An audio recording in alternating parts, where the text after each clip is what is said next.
Okay, so happy Tuesday, March 30th, 2021. We do have tutoring, attendance recovery after school today, live or in Zoom. Very few people need attendance recovery in my class. Most people come to the class even if they don't do the work. So you can only come to my class for attendance recovery if you need it in my class. Keep that in mind. You can't do it for other teachers through me. Today we're going to focus on who are our contacts and writing recommendations. Who would we ask for a recommendation from to recommend us to a school program, to a trade school, to get a promotion at work, anything like that. You want to kind of think that out in advance. So when next year rolls around, you already have it in your head. Oh yeah, I can contact that coach. I can contact that old boss that I used to have or that I still have to write me a recommendation. And a lot of places don't require recommendations, but some do. But they all appreciate it. If you have the time and you make the trouble to get a recommendation letter when you apply for a job or apply for a school program, it says something about you and it makes people want to pick you up and put you in the program.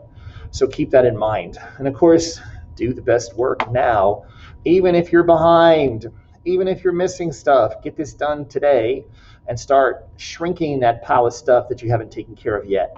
And that's the best thing that we can do. If you just get to work, this will take you 5-10 minutes, and then get to doing one of the things that you were missing. So of course I will do my best work and do it now. And then for our close, it's like a regular discussion besides our graded discussion. What's next for you? After you're done with high school, are you just going to find a job or keep your job and maybe move up and become a manager? Are you going to go to college? Are you going to go to a trade school? A lot of kids said they wanted to go get mechanic certified or air conditioned HVAC certification, and you can make good money doing that. So whatever it is for you, you can talk about that in our discussion question. And of course, before we do anything else, let's do our positive affirmations so we can tell ourselves what to think and what to believe. What are you? I am strong, confident, and successful. Yes, we are. And how do you feel about getting work done? I love getting work done. Man, I really do. I feel so much better when I'm taking care of business. And how do we feel about schoolwork?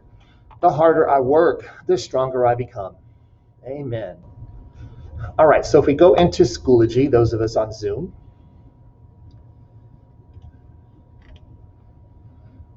and I wanted to talk a minute first about yesterday's work. We had lots of good responses to yesterday's question about what do the two men in the reading from yesterday teach us about trust and about bravery. And I don't want to pick on anybody in particular, but a lot of people mentioned how that trust leads to bravery, right? They trusted each other, so they were willing to push themselves beyond what they would normally think that they could do, and that was really powerful.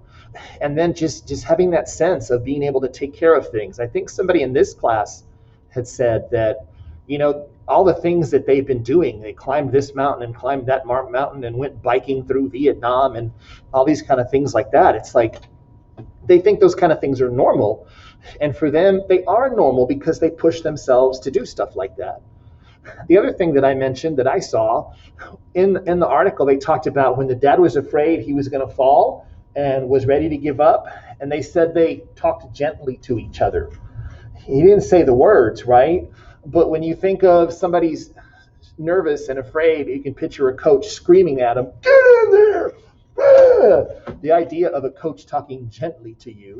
But, sometimes it's appropriate to be kind to people. Not everybody needs to be yelled at 24 hours a day.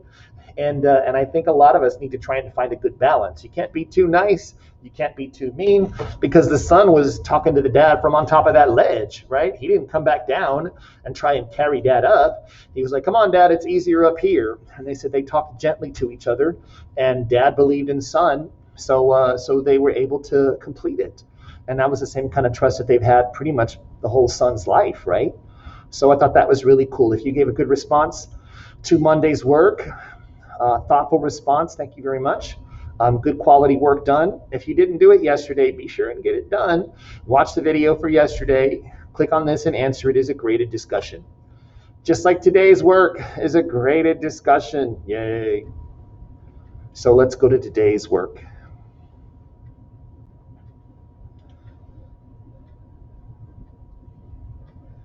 So here is the regular discussion. If you have any comments you want to make about what you're doing after high school, what your plan is, go ahead and put it in there.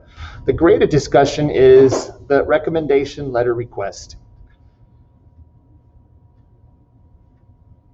Come on, computer, you can do it. Who, outside of your family, could you ask for a recommendation and why?